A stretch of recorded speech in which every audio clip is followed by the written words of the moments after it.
Bonjour, chers étudiants.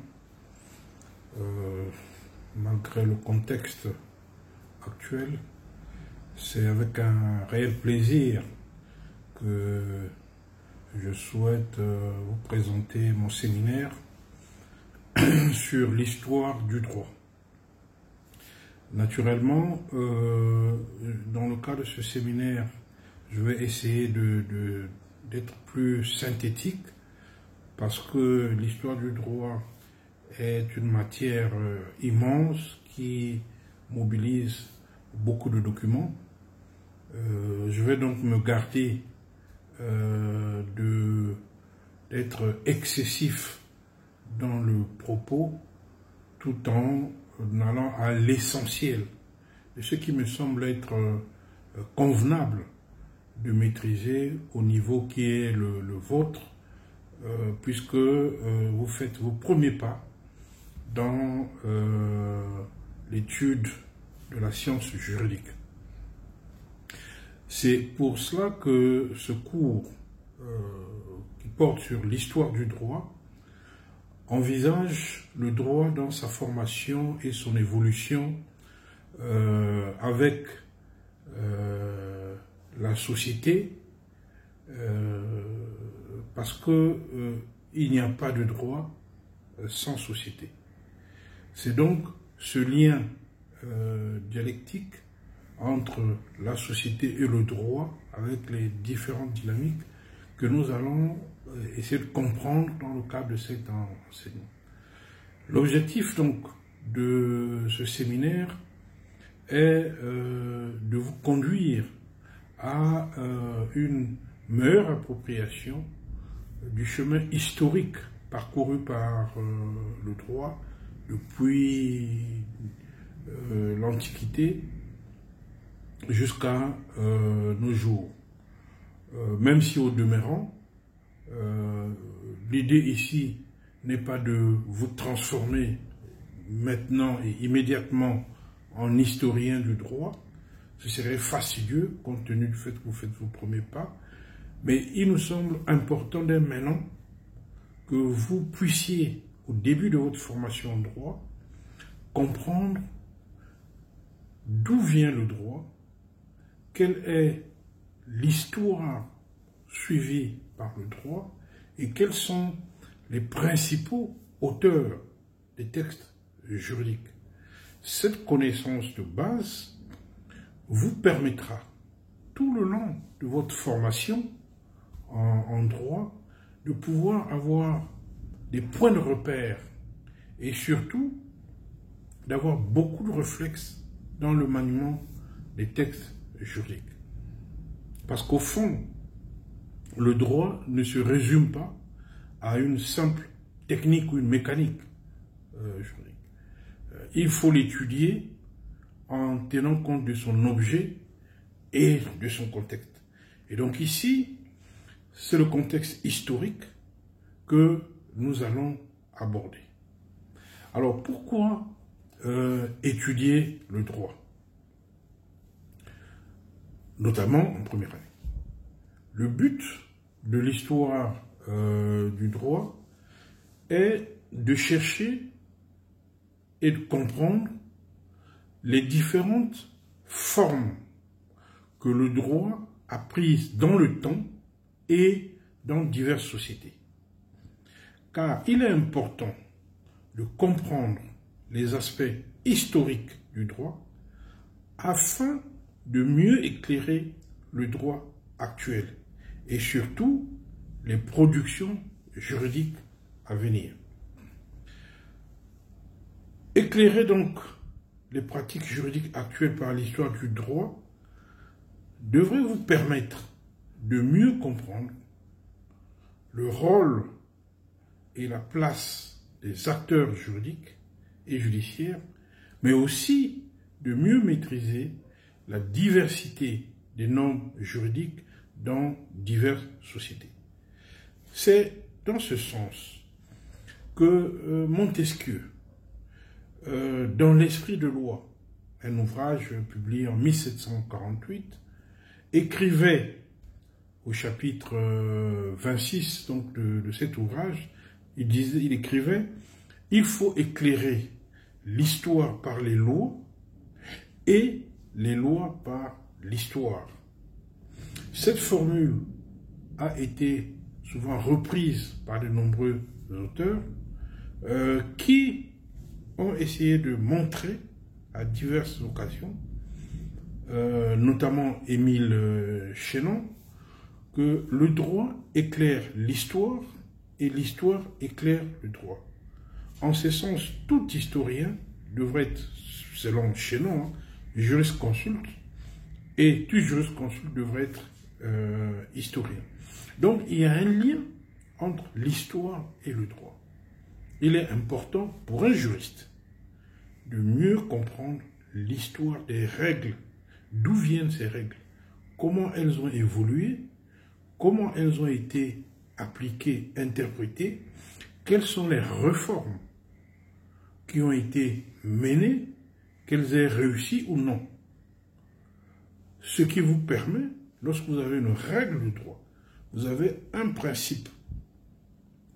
L'histoire du droit peut vous éclairer d'où vient ce principe, pourquoi ce principe a été établi et quel est le rôle que le principe a joué dans l'histoire du droit. Voilà le principal intérêt et le principal objectif de cet enseignement sur l'histoire du droit.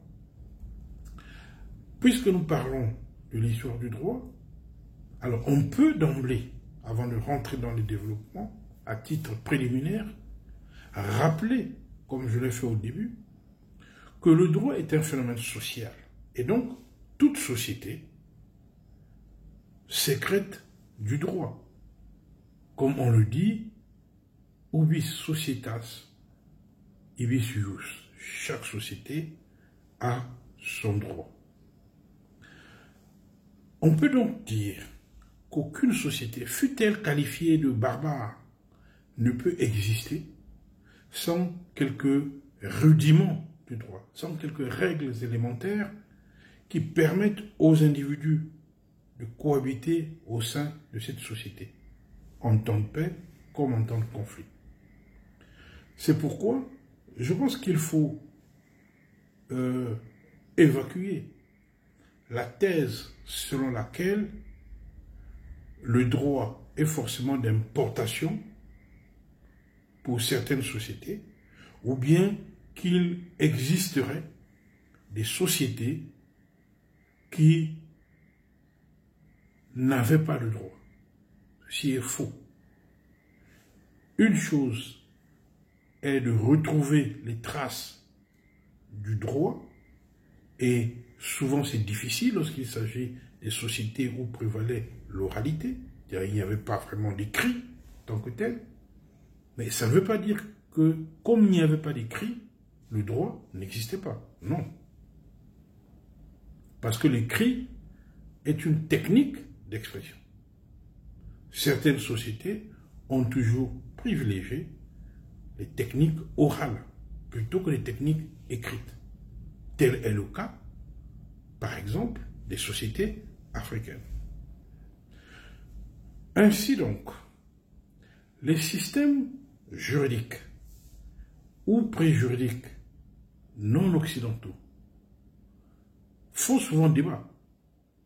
On prend le cas de l'Afrique, on dit, est-ce que ces sociétés africaines existaient, ont produit du droit? Est-ce qu'il y avait du droit dans ces sociétés? Ce qui souvent entraîne le qualificatif de société barbare, où il n'existerait pas du droit. Alors il y a plusieurs questions qui se posent par rapport à cela. Parce qu'on s'interroge, à quel moment peut-on parler de texte juridique? À quel moment? Faut-il que les règles de droit dans une société soient distinctes des règles morales, éthiques ou religieuses pour qu'on parle du droit, c'est-à-dire une forme d'autonomisation du droit par rapport à la morale et par rapport à la religion. On s'interroge également si on peut parler de droit divin ou de droit religieux, comme il existe, hein, le droit islamique, le droit, etc. Est-ce que c'est vraiment du droit? Ne s'agit-il pas simplement des règles religieuses, finalement? On s'interroge aussi sur les textes de droit. Si, pour qu'on parle de droit, est-ce que le texte doit-il être nécessairement appliqué et intégrer un système juridique qui soit cohérent? Vous voyez? Donc, faut-il, pour qu'on parle de droit, qu'il puisse exister une autorité juridictionnelle chargée de sanctionner la règle de droit? Peut-il y avoir une règle de droit sans qu'elle soit sanctionnée par une autorité juridictionnelle? Toutes ces questions sont abordées bien souvent dans le cadre des débats intellectuels, des débats théoriques, et souvent certains auteurs tendent à nier l'existence du droit dans telle ou telle société antique en faisant valoir l'argument selon lequel, par exemple pour les sociétés africaines, le droit est un droit importé d'Occident. C'est oublier finalement que ces systèmes ont plutôt fait une large place à l'oralité, à la religion, à la morale, à la coutume, même si parfois celle-ci n'est pas nécessairement comprise sous la forme du droit tel qu'il est systématisé aujourd'hui. Donc, je reviens à l'idée que toute société sécrète du droit, toute société a un droit. Alors, je ne vais pas aller plus loin dans l'explication. Je vous recommanderais de consulter les ouvrages de sociologie juridique, d'anthropologie juridique, où ces thèses sont débattues et des éléments sont exposés par les divers chercheurs. Dans le cadre de ce séminaire, je mettrai plutôt l'accent sur le droit écrit, faute d'éléments aujourd'hui suffisants pour conduire une discussion de fond sur ces droits d'expression orale. Ainsi donc, parlant précisément du droit écrit, c'est en 2400, avant Jésus-Christ, je dis bien 2400 avant Jésus-Christ, que le roi Uru Kaniga ordonne pour la première fois la rédaction du premier code en Mésopotamie. Pour connaître la superficie, le territoire de la Mésopotamie, je vous demande d'aller consulter sur Internet, vous verrez, ça recoupe plusieurs pays, aujourd'hui, Grèce, Turquie, etc. Vous pourrez voir le territoire de la Mésopotamie qui n'existe plus aujourd'hui, mais a été divisé en plusieurs pays. Allez regarder. Donc c'est le roi Uru Kaniga qui, selon les traces retrouvées aujourd'hui, aurait été le premier à ordonner la rédaction du premier code en Mésopotamie.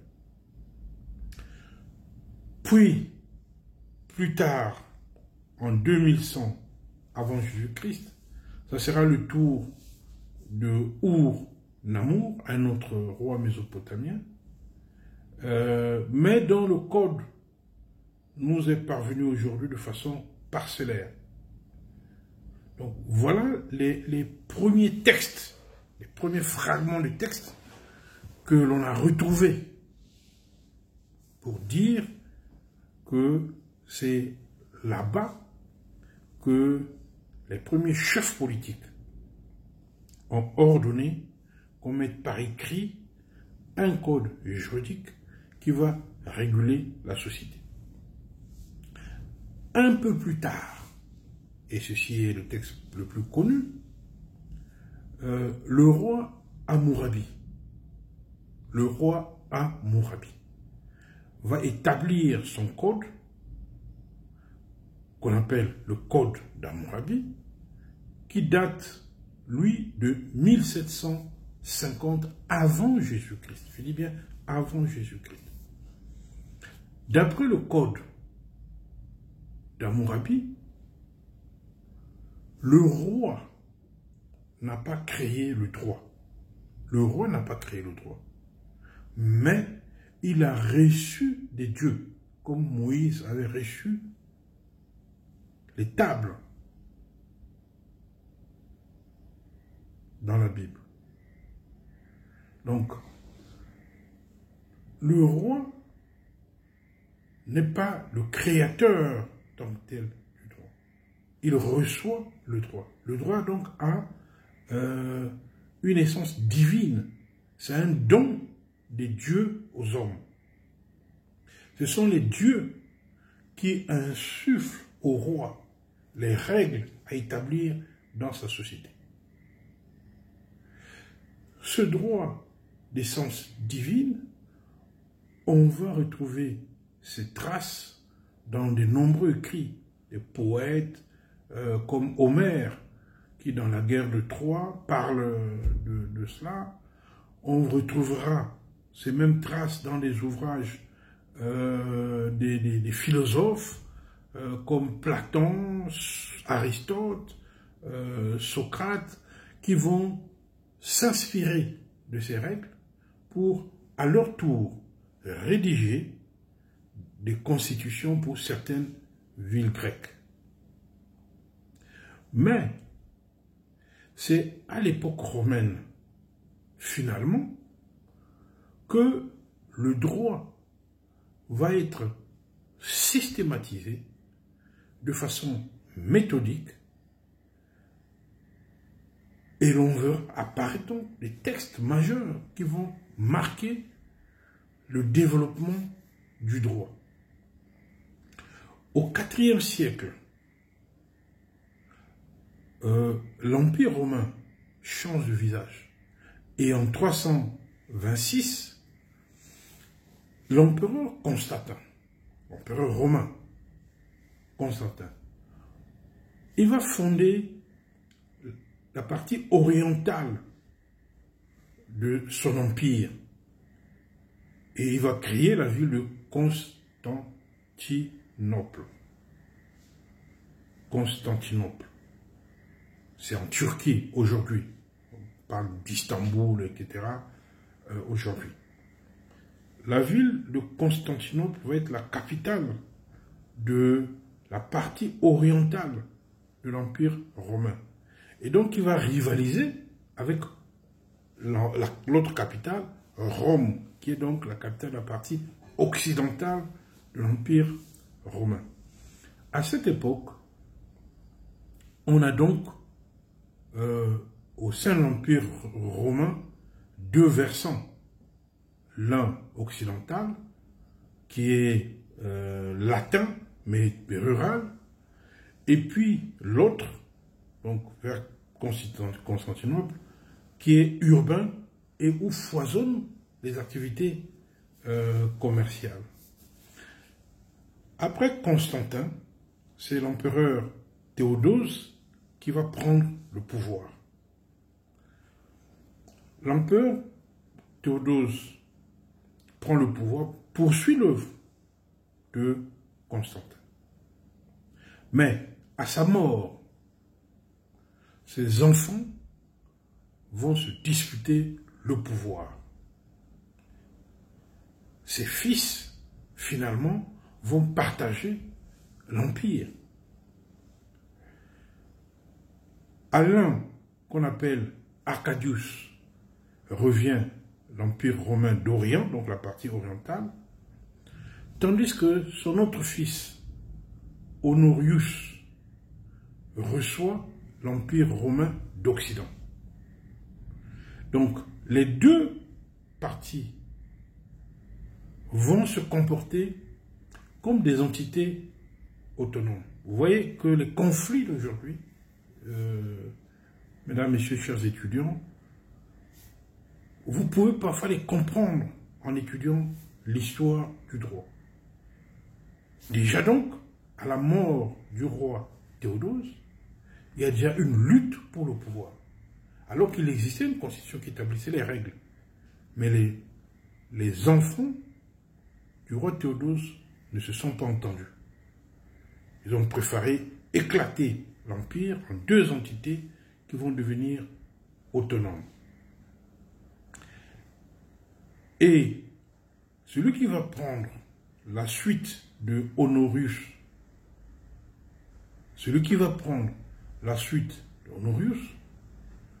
va également poursuivre un travail de codification de son côté.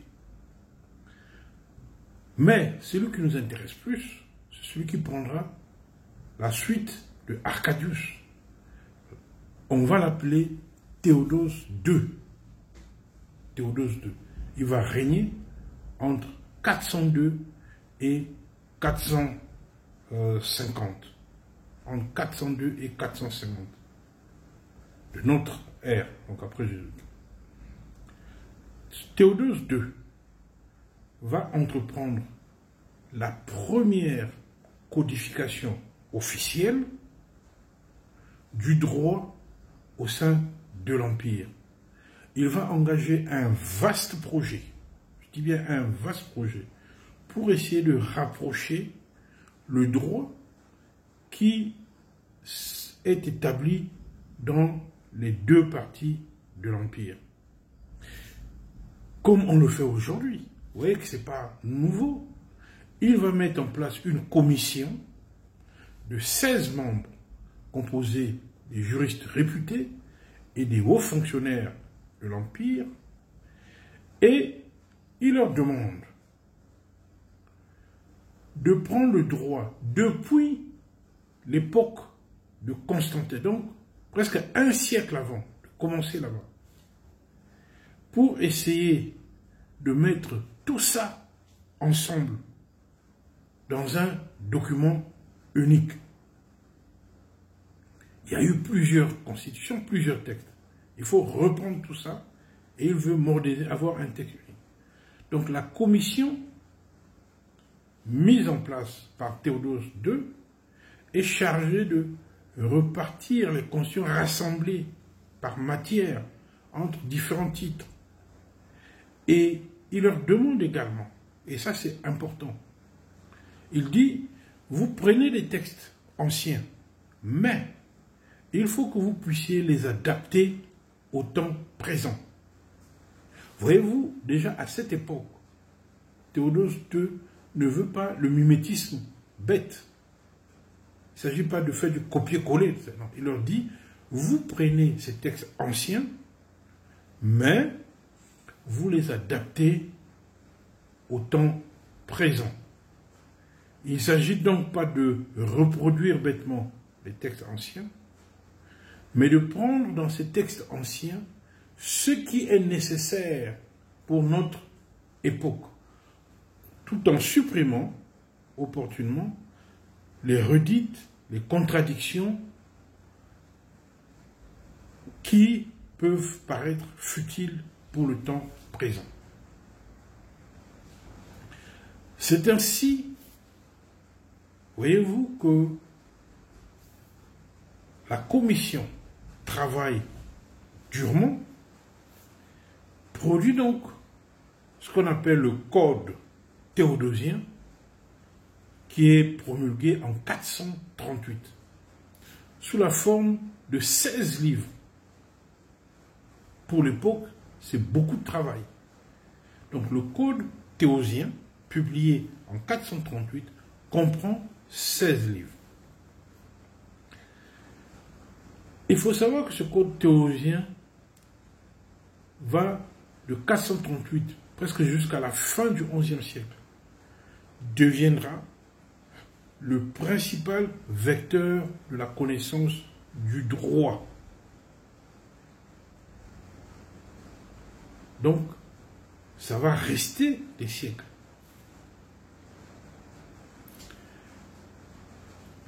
Mais, en revanche, après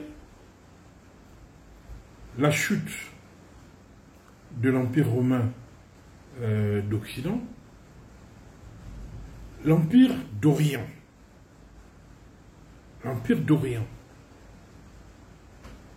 plus tard, propose d'autres textes. Et en 528, la date est très importante, en 528, après Jésus-Christ, l'empereur Justinien, 528, l'empereur Justinien, lance un grand projet de compilation de l'intégralité du droit romain. Il veut redonner à l'Empire romain toute sa grandeur. Il dit, l'Empire romain, il y a une grandeur militaire. Nous allons à la conquête, nous gagnons des guerres, etc. Nous écrasons les armées adverses. Mais pour lui, ce n'est pas ça le prestige. Ce n'est pas la victoire militaire qui constitue pour lui le prestige. Ce qu'il veut, lui, c'est la grandeur juridique de l'Empire romain. Et il a cette phrase qui est magnifique. Il souhaite, dit-il, que l'Empire romain, qui est orné par les armes, soit désormais orné par les lois. Car pour lui, pour Justinien, au-delà des armes, c'est les lois qui protègent la société.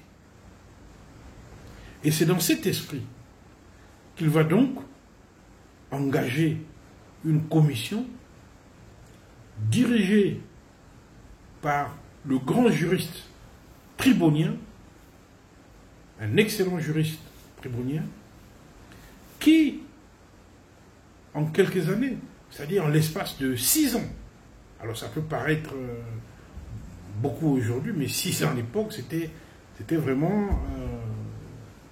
compte tenu des moyens utilisés, c'était pas facile en 6 ans de faire tout ce travail. Donc je disais que la commission présidée par Tribonien, en 6 ans, va réaliser les 3 premiers volumes de ce qu'on appelle les compilations justiniennes. Les compilations justiniennes. Alors, dans ces compilations justiniennes, qu'est-ce que vous trouvez? Vous avez le Code justinien qui est publié en 529, etc., réaménagé en 534, et vous avez le célèbre Digeste qui est publié en 533, et vous avez également les instituts qui sont publiés en 530. Et puis en 565, il y aura un autre volume, un 4e, qui s'appelle les Nouvelles, qui sera publié. Donc, vous voyez, Justinien a une vision d'unification et de modernisation du droit, car pense-t-il que le droit doit être le socle, l'armure de la société. Alors, le Digeste est finalement le texte qui va retenir pendant des siècles l'attention des juristes. On dit d'ailleurs que toutes les productions juridiques actuelles tirent leur essence du Digeste publié en 533. Et dans le Digeste, on trouve quoi? C'est une œuvre monumentale, le Digeste. C'est une œuvre monumentale. il y avait 38 juristes qui ont travaillé pour produire le digeste. Ils ont utilisé plusieurs matériaux. Près de 2000 ouvrages. Près de 2000 ouvrages de l'époque. Difficile à manier et à lire. Près de 2000 ouvrages. Près de 9000 fragments de coutumes éparses. Ils ont donc rassemblé tout ça. Classé en 50 livres. Les 50 livres sont subdivisés en 429 chapitres. Et chaque chapitre correspond à un thème juridique. Vous voyez l'œuvre monumentale que la commission qui a produit le digeste a établi. Donc lorsqu'on parle du digeste, c'est un monument du droit. C'est la source du droit. Ça n'a rien à voir avec les codes anciens que j'ai cités comme le code d'Hammurabi. Et c'est un travail qui continue d'ailleurs même aujourd'hui à inspirer les juristes. On dit d'ailleurs que le code civil tire sa sève, son essence du digeste. Enfin, au vu de tout ça, on peut s'interroger pour savoir finalement c'est qui crée le droit, comment on crée le droit, par rapport à ce que je viens de vous raconter. Qui crée le droit? Alors, les sources historiques et juridiques et qui éclairent le détenteur du pouvoir, parce que c'est le pouvoir qui crée le droit, le pouvoir politique notamment, qui crée le droit. Toutes ces sources mettent en lumière une vérité, c'est que le droit est vivant. Le droit est vivant. Le droit, ce n'est pas une matière sclérosée. Le droit s'adapte sans cesse. Il se renouvelle. Il vit en fonction de la pensée des hommes dans un milieu social déterminé et à une époque déterminée. Le droit n'est pas une feuille morte. Il est vivant. Et d'ailleurs, des contemporains du siècle passé, comme Georges Ripert, affirmait en 1955 que puisque le droit est constitué, est construit plutôt, et non donné, comme on le pensait que c'est Dieu qui donne le droit, Ripert dit: j'entends par là toutes les forces qui peuvent imposer une règle de nature juridique. Ce qui importe, c'est que toutes les forces sociales puissent s'exercer, que la lutte soit loyale. Vous voyez, dans cette phrase, Ripert parle des forces sociales qui produisent le droit dans le cadre de la lutte, des luttes au sein de la société, entre diverses forces sociales. Mais à condition que ces luttes, ces batailles entre diverses forces soient des batailles loyales. C'est donc ramené à l'idée développée par Kant que le droit ne doit pas être produit par la violence.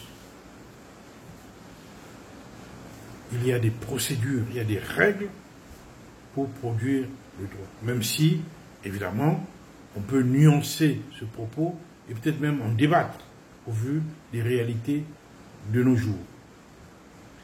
Et dans le même sens, Mireille Delmas-Marty parle, elle, des forces créatrices et des forces imaginaires du droit.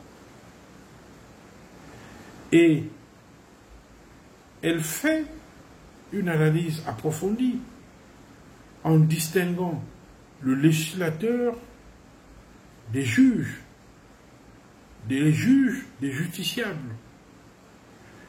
Et lorsqu'il parle des forces imaginantes du droit, il parle de la société civile, des opérateurs économiques, des experts. Tout ça sont des gens qui peuvent contribuer à la production du droit. Mais on restera sur l'idée que la formation de la norme juridique, certes, est le fruit de l'action de ce qu'on va appeler les foyers normatifs, qui sont composés d'individus, des groupes détenteurs de la capacité d'édicter une norme, etc. Il n'en reste pas moins que c'est le législateur qui va produire le droit. Aujourd'hui, législateur interne, mais peut-être législateur international, dans le cadre des conventions internationales. Voilà, à titre d'introduction à l'histoire du droit, les éléments essentiels que je comptais vous présenter. Dans une deuxième vidéo, je vais donc aller un peu plus en profondeur sur l'histoire du droit romain qui est importante à connaître, même si elle semble historiquement éloignée de notre époque. Je vous remercie.